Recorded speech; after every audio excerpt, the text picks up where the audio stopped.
La concurrence des victimes, qu'on aime ou qu'on n'aime pas ce terme, existe depuis le milieu des années 80. C'est quelque chose qui s'est installé dans le panorama à propos de la Seconde Guerre mondiale et à propos d'un événement précis qui était le procès Barbie, pour une raison, je ne vais pas entrer dans les détails techniques.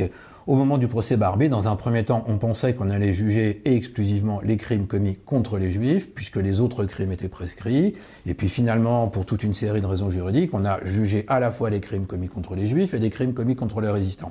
Mais à l'occasion de ce débat, qui est le premier à apparaître avec une certaine virulence, avec des protagonistes bien identifiés, il y avait Vercors d'un côté, il y avait Klarsfeld de l'autre, on s'aperçoit que cette mémoire qu'on pensait consensuelle, l'idée par exemple de juger Klaus Barbie pouvait faire en partie consensus dans la société française, c'était un bourreau incontestable, il avait tué Jean Moulin, il avait tué des enfants juifs, etc.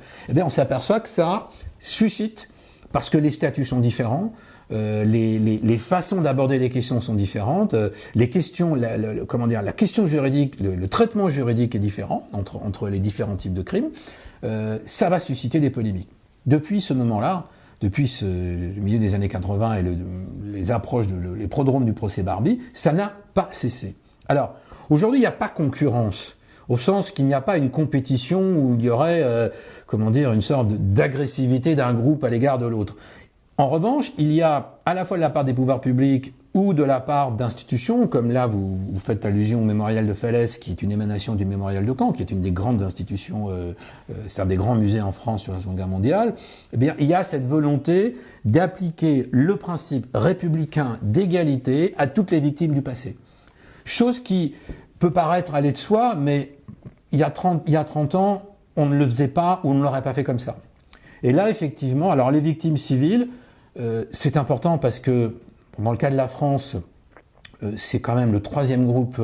Par exemple, les bombardements, c'est 60 000 personnes à peu près qui sont mortes dans les bombardements. Si vous rajoutez les déportés juifs, à peu près 75 000, et les déportés qui ne sont pas revenus résistants, à peu près 30 ou 40 000, je parle des survivants, ça fait quand même... il y a une majorité de la Seconde Guerre mondiale de victimes civiles. Ça, c'est l'une des raisons du mémorial de Falaise. Et c'est un cas qu'on observe à peu près dans tous les pays belligérants, le nombre de victimes civiles est supérieur, sauf peut-être en Allemagne et au Japon, pour des raisons assez évidentes, puisque c'était les agresseurs. Bon.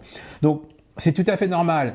En même temps, ça pose un problème, parce qu'il y a une forme d'égalité qui est appliquée aux victimes d'un événement précis, la Seconde Guerre mondiale, mais en même temps, on le voit bien depuis 10-15 ans, cette égalité doit s'appliquer à toutes les victimes de l'histoire. Pourquoi se limiter aux victimes de la Seconde Guerre mondiale, a fortiori pourquoi uniquement les Juifs, parce que le débat a commencé, pour dire les choses clairement, à partir de l'investissement fait sur la Shoah, pourquoi pas les autres? Bon, donc on a pris en compte d'autres catégories, là, les civils, et puis pourquoi la Seconde Guerre mondiale uniquement? Et on voit depuis quelques années l'investissement considérable, c'est pas uniquement à cause du centenaire, fait sur la Première Guerre mondiale.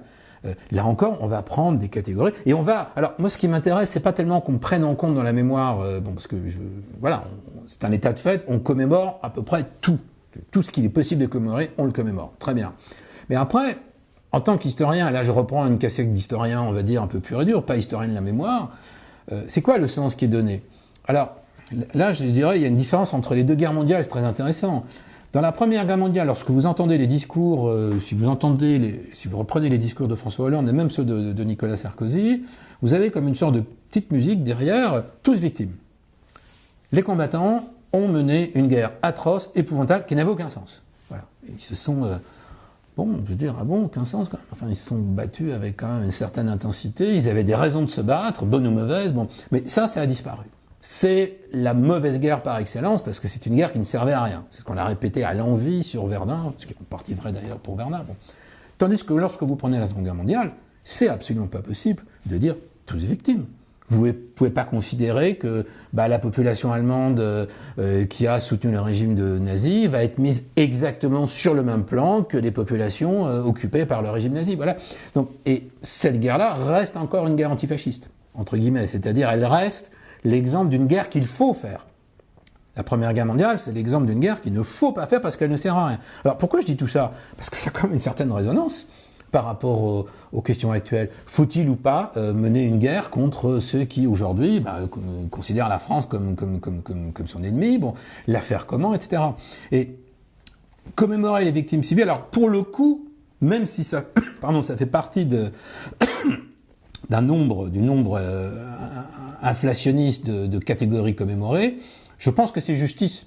Parce que s'il y a conflit aujourd'hui, et il suffit de regarder ce qui se passe dans le monde, le nombre de victimes civiles sera toujours et de plus en plus le plus important. Ce qui ne veut pas dire que le nombre de victimes combattantes ne l'est pas, mais ce sont d'abord et avant tout les civils qui payent. Et du coup, cette commémoration-là particulièrement m'intéresse parce qu'elle rappelle que ce phénomène a commencé avec la Seconde Guerre mondiale et qu'il n'a fait que s'intensifier. Voilà.